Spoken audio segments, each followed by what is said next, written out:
So first thing I do is I crank out all my stuff. So this is called mise en place in French. It means everything has its place. So chef way, get all your stuff together. Hopefully you didn't forget something and have to run back and forth a lot. But right now, this is what we got. So if you got your recipe there, you can follow along. It says to cut the chicken into 1-inch pieces and set aside. At home, do that. For me, I'm going to cut my vegetables first because then I don't have cross-contamination. I can use the same cutting board. So that's how so I can get that washing. Okay? So I'm going to cut my vegetables first. So I just break down these florets into smaller bite-sized pieces for the cauliflower. Cauliflower is super crazy right now to find.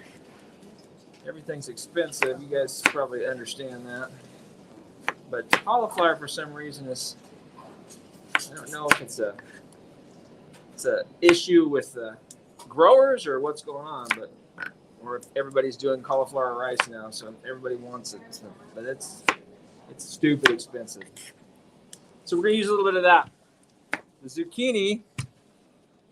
The way I like to chop it for Asian cuisine is I take it and I split it down the middle like this. And then I take the two so that the split is on the top and not on the side like that. If it's on the top like this, you get a bias cut. You cross it with a diagonal. And then you get these nice looking little pieces. They sit on the pan real nice, so when you're frying them, they flip nice. When you cut them the other way, like this, and you go like this, you have a nice looking thing, but it's more European style, not the flat.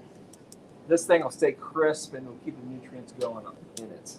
So when you're doing a stir fry, that's the way to do it. So just take it and stand it.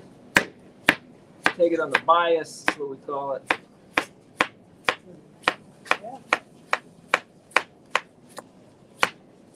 Keep your thumb in place. Don't lose that. Then I just take all my veg in this particular dish. I just put them all together. If you have some like onion, typically you'll saute your onion and your cauliflower first, and then you'll add more, and then you'll add more as it gets softer, so that everything's kind of the same texture. But this dish cooks so fast that I don't worry about it too much. I'll leave the cabbage out until the end and throw that at the last minute. But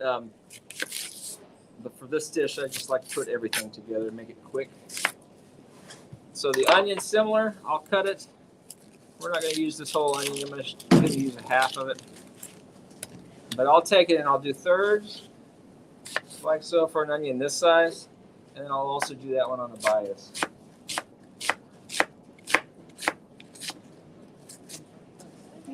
And it gives you kind of that look of an Asian blend vegetable. All right, so that's most of everything. Get a hunk of this so it'll be ready.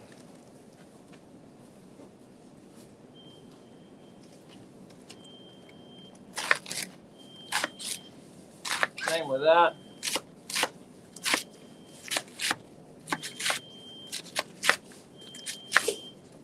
Just look for your little pieces that are giant, so you can break them down a little bit. You don't look like a horse when you're munching on it, you know. All right, we'll get this out of the way.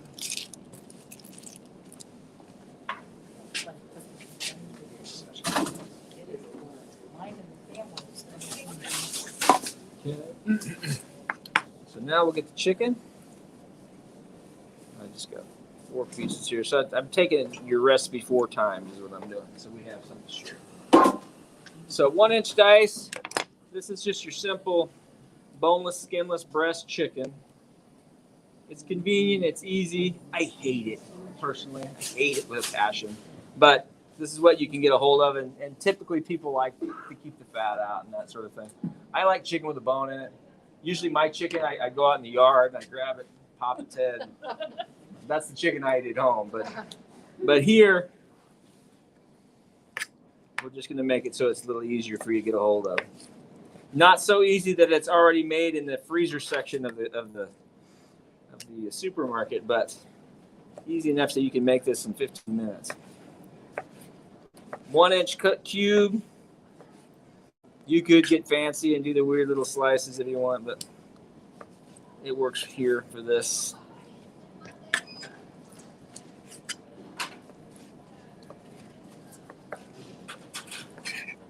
Just try to get every piece similar in size so that it cooks evenly.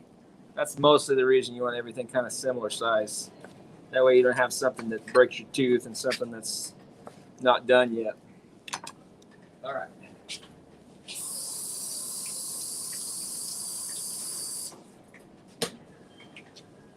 That was more for me than you because I hate the feeling of that. Okay, first thing, get a little heat. I have already made the quinoa. You guys like quinoa? Never had it. Never had it? You're gonna have it today. So quinoa, it's high protein. It's not a diet thing. It's not low calorie, but it's really high in protein.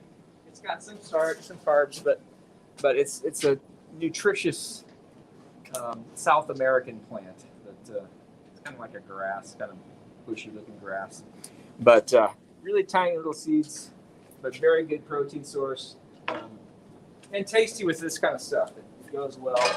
Anything you'd have rice with, pretty much quinoa works with. All right, just gonna get my pan a little warm. So I like to preheat my pan before I put anything into it because it keeps things from sticking a little better. If you start with a cold pan, you throw stuff right into it, protein especially, it's just gonna stick and you're gonna be filing it away with your spatula. So get a little heat on it, and then we're gonna go with our sesame oil. This is calling for teaspoons. That right there is 3 tablespoons. I know it. All right, so we'll get some of that going. The recipe says to saute the onion first, and then add the rest of the goodies, and then add the chicken. I'm going to go hard with everything. I've got a medium-high temperature or medium-high flame. Let's see if we can see that in the video. Hi, crowd. This way you guys can look back on it if you want to. Well, you can kind of see it. All right, so we'll get that going. Don't try this at home, folks. Make a mess in your oven. These things work pretty well too. All right, we'll get that. I'm going to go with my chicken next. Notice the separation, okay? So no cross-contamination here. That's from my county folks.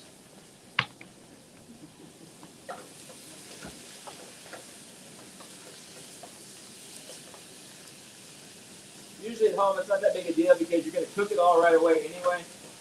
The issue would be if you're chopping vegetables on top of chicken and then you put it in the refrigerator for a week.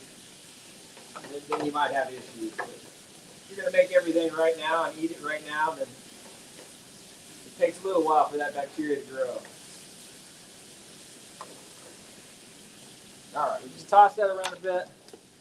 We've got a little garlic that's going in there. The recipe calls for half a tablespoon. I'm going ×4.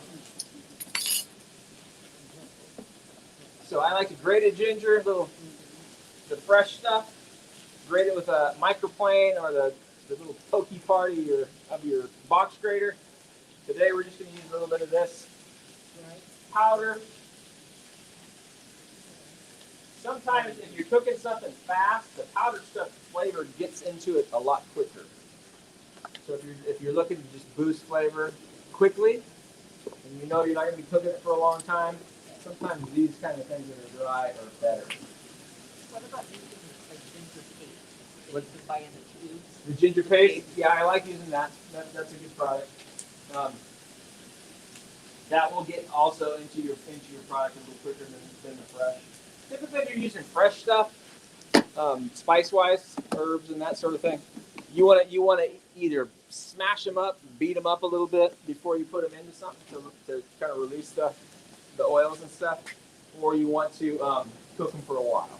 So So I have a little mortar pestle sitting next to my stove at home, and I throw herbs in there and just beat up on them. I go outside my back door because I grow them all right there. I got all the goodies. I love it. You can't do that. The deer will eat it. The deer's gonna eat it, yeah. I've got 2 big white Great Pyrenees dogs, and the deer don't like them. So, of course, I have to pick the fluff out of my herbs all the time. Yeah. Ocean Shore, the deer are not afraid of the dog. Yeah, the deer aren't afraid of anything, that's for sure. No. Yeah. You can drive down the street and pet them. Yes, they come up to your front porch. All right, tiny bit of salt. You don't need much. A little bit of pepper. I like pepper. I'm not going to put a lot of this because I know some of you are afraid of spice. But spice is your friend. If you can get yourself to eat it. Spice is so good for your digestion. This kind of stuff. Ginger as well. I mean, ginger is also considered a hot spice, so it'll do the same kind of function as far as your digestion and circulation goes. But the heat stuff, the capsaicin, magical. If you can get yourself to do it. If you can't, you're missing out. But you know, it is what it is. All right, we're just gonna get some more stirring now. We want to make sure that chicken's not pink. You start noticing the moisture of the vegetables coming out. I don't know if you can see that on there or not. The vegetables the moisture starts coming out.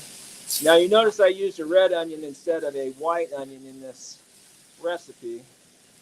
A lot of the times the color that is in your vegetables, the brightly colored stuff, has phytonutrients in it that hasn't been studied because it's so tiny, but they are finding that those phytonutrients from colored vegetables do neat things in your body. So it's encouraged that you eat colorful food if you can. Purple carrots are really good. Purple carrots, exactly. Purple carrots, you take it, you don't even peel those. You just rub them off. I got a package of organic rainbow colored carrots at Walmart, and the purple ones are really super good. All right, we're gonna let this go just a little bit. Stuff I like that I never knew I liked. Because I never tried it. Until we get ready for the cabbage. I'm gonna grab another pan so I can toast some sesame. It's really tough. I didn't think I was, because I was looking for carrots for our roast one day, and I happened to find Okay, so I like to toast my sesame seeds. You don't have to, but it releases a little bit of more of a nutty kind of flavor. So I just get a hot pan. I don't put any oil or anything. Let's just get that going. Shake it around. Kind of just give it a little stir like this. And you just watch that until it gets a little brown. And you're good. If you're walking away from it, it's going to turn black on you and be mad. And it doesn't taste good when it's black. But brown is nice. Golden is nice. You can buy black sesame seeds, but they grow that way. So they're not the same. Is there a difference in flavor with the black ones? With the black ones, yeah. So I like to use. I do a seared ahi tuna, and they do a black and white together, where you kind of smash it in that, so it's got like a black and white look to them, and then you stir them real quick. I have some, so I'll let you taste it.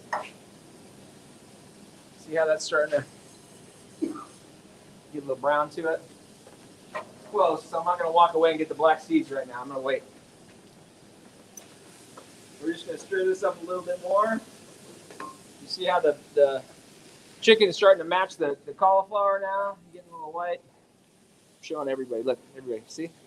Wait, look, no, it's over here. There it is. All right. Look, I almost burned those just by doing that. So those are all good. Set. Turn that off. This still has a couple minutes. I'm going to grab the black seed.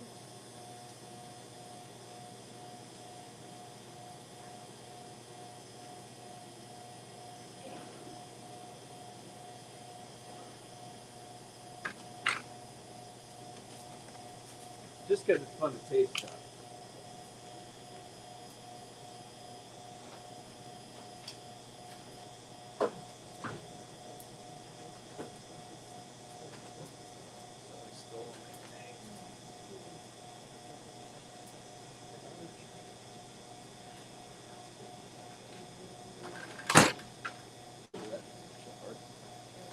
All right, we'll get this cabbage in here. Oh, I love. Oh, I turn it up to the off.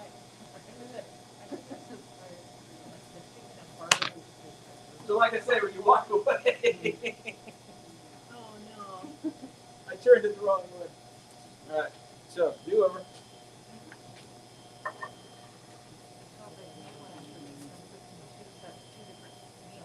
It takes a second to turn the wrong way.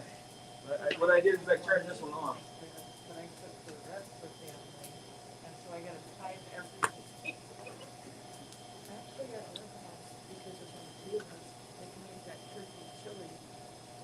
And each actually do both of us. I found with the turkey chili, I was able to eat it 2 meals. Yeah, exactly. I mean, he was like, he kept saying, how much more can you do with turkey chili? That was pretty. I mean, I like that one a lot. I was myself. actually pleasantly surprised at some, because this week was my second week with the FoodRx, and I was actually found out I never knew I liked butternut squash. Oh, I knew I loved zucchini and yellow squash. we didn't think that we liked it either, and we found out that we also like the sweet potato. And it's like, it's like, it is the most wonderful thing. The times I've tried sweet potatoes, there's only been one way I liked it, and it was really big as French fries. But I'm finding it's like been pleasantly surprised. The I'm butternut gonna hand those squash, out side by side. So the butternut squash is awesome.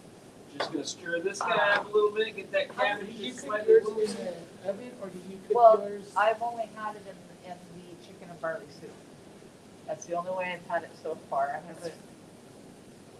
But it's been a lot of adjusting, and it's really tough because I've always been a potato pasta.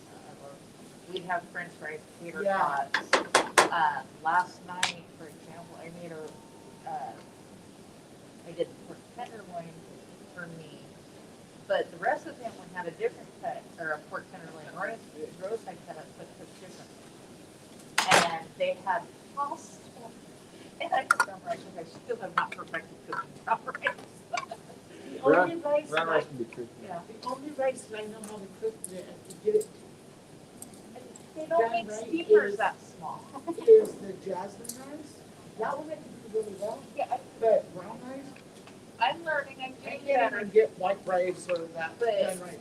It's the jasmine It's rice. hard to cook that small of a Yeah, thing of rice. it is, it is. really And I tried to get something that said it cooked rice. It was a noodle cooker, but it didn't do rice or the faro very well, Yeah. which I had never heard of until FoodRx. Faro, I yeah. found out. I've never but- heard of it either. I was trying to introduce a few different grains so that you can see that there's more to the world than rice and wheat.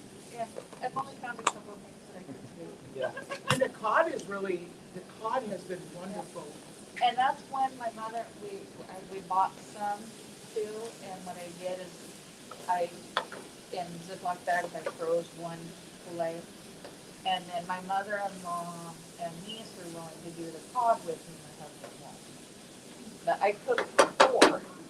I cook for 2, and if I have something left over from, the meat wise in our freezer, if I'm having, like you say, if there's like a salmon up there, if I'm having a cod, they'll eat the salmon, and we're good. I mean, Yeah. we eat that with, and it's like, well, this is nice. And my daughter's like, Mom, I don't want to eat it. So? Fine. That's it. Pretty quick. Just get your little thing a little, It is really good. slightly green a little We bit. haven't had this in our in the FoodRx for a while. I'm gonna taste it just to make sure I don't need anything else for it. Roast potato sauce, and I did the spinach and steak salad. I was a good girl though, because I couldn't eat the salad because I found out I can't eat chili peppers. My preference would be just a touch more oil. So I, the farro and the steak, Is that for flavor then? Yeah, it'll give it just a little bit more. It's just a little bit on the seeds will help too. But so toasted sesame oil is you don't want to really cook like I did, where I put it in the beginning and cooked it hot. You lose a lot of the aromatics. So if you add it at the end, then I mean you'll smell it when I pass it out. But at the beginning, it just kind of loses the aroma, and then when you add it at the end, it comes back. It's bright. It's some oils like virgin olive oil and sesame oil, walnut oil. There's a few that you want to add towards the end of your cooking, and then you get the flavor better. I'm sure there's a good word for it, but it escapes me right now.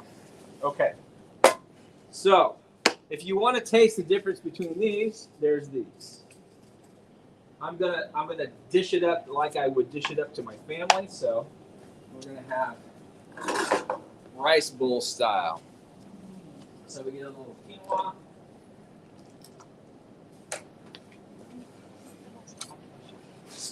Put a little bit of this here on top there. Make sure you get all the veggies.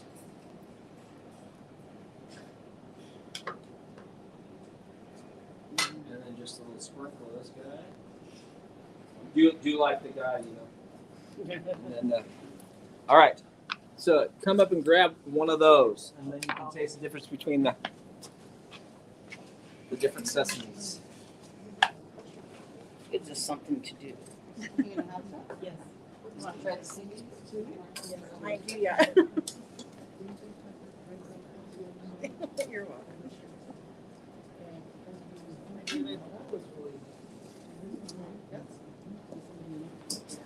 The part like the bad thing is our fishing is a big one. Mine's And like just this. something for myself. Yeah, I think I better do that. Oh, he's been wanting We loved it, but like I said, it's adjusting because My hands are small. I cook for the three and that, and then I'll cook mine separate. one. I want to find a small broiler pan. Because all we have is one of those big ones. I don't need one that big. But What I I don't want have. to get, what I've been trying to get again is a air fryer. I mean, you need to get Let me your go air this fryer. way. That's what's nice about the Ninja Foodie. But I also just invested at Christmas time in a toaster oven air fryer, convention oven. It's a small countertop. Oh, wow. At Christmas time it's $50, but it's an air fryer. You can bake in it, you can broil in it. But the broil only gets up to $4.50. Oh, the air fryer oven? Yeah. We used to have one of those and it was setting off our smoke. Well, this is the Gourmet. I have the Gourmet one, so it's an air fryer. I tried broiling in it, and it took a little bit longer because it only gets up to $4.50, where This is the really oven good. gets up to $5.50. Work for you? It's really good. What do you think of the black sesame? I do, I like that. It has a completely different flavor. Yeah, they're a little more tannic, I think. That's a good word for it. I just wanted to make sure. I mean, I get it on my patient portal. And I know that patient portal is going to be Now, changing. this dish is very low fat, very low sodium. Yeah.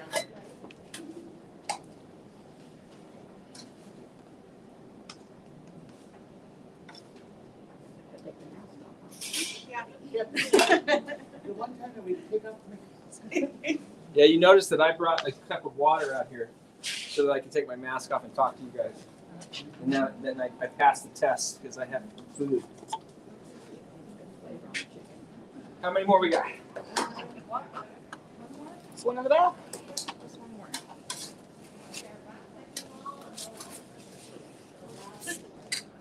When that butter and squash, I take it, you know, when I stick it in the steak and down, I took that butter and squash and I just treat it upside down on a cookie sheet and bake it. It's so good. My aunt's mother-in-law told me I don't know, my aunt's mother-in-law told her that you could put the butternut squash like in a slow cooker and cook. Yeah. But how long would you put it in a slow cooker for? I tried if you putting set it up it on on- high, I think it would only take maybe a couple hours. It'd be pretty quick. They don't take long to cook. You can cook it in an oven in probably 25 minutes. Yeah. If you go to 400 or something like that. But yeah, I've done crunches, zucchini and yellow squash, but this is the chicken barley soup was the first time I tried butternut squash. So now I gotta look up other ways of cooking. So I like delicata squash myself. That's probably my What? delicata. It has a similar flavor to butternut, but it's like a little round cup almost. So you can cut it out and you can actually cook in it, stuff it, and cook it that way. Where do you find that? You can find it in the fall. So it's I- more of a winter squash? than Yeah, it's a summer? hard squash. It's kind of like a butternut. I mean, it has a similar color on the inside to a butternut.